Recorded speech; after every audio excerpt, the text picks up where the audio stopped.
ফেব্রুয়ারি আমাদের মহান শহীদ দিবস। এটি কেবল বাংলাদেশের ভেতরে সীমাবদ্ধ নয়, এটি আন্তর্জাতিক মাতৃভাষা দিবস। জাতিসংঘের উদ্যোগে পৃথিবীর সবগুলো দেশেই আন্তর্জাতিক মাতৃভাষা দিবস পালিত হচ্ছে। আমরা আজকের এই ভাষার দিবসের সূচনায় গভীর শ্রদ্ধা ভরে স্মরণ করছি যারা আমাদের মহান মাতৃভাষাকে রক্ষার জন্য তাদের বুকের তাজা রক্ত দিয়ে পিচ ঢালা পথকে রঞ্জিত করেছেন। তাদের স্মৃতির প্রতি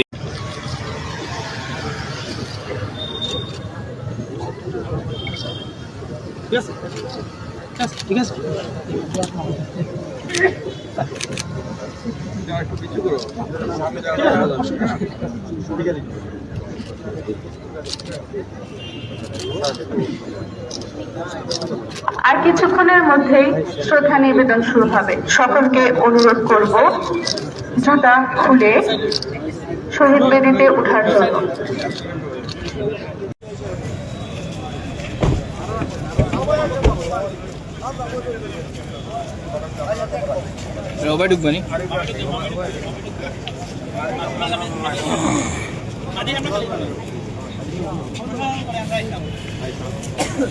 আমাদের মাঝে উপস্থিত আছেন সিলেট জেলার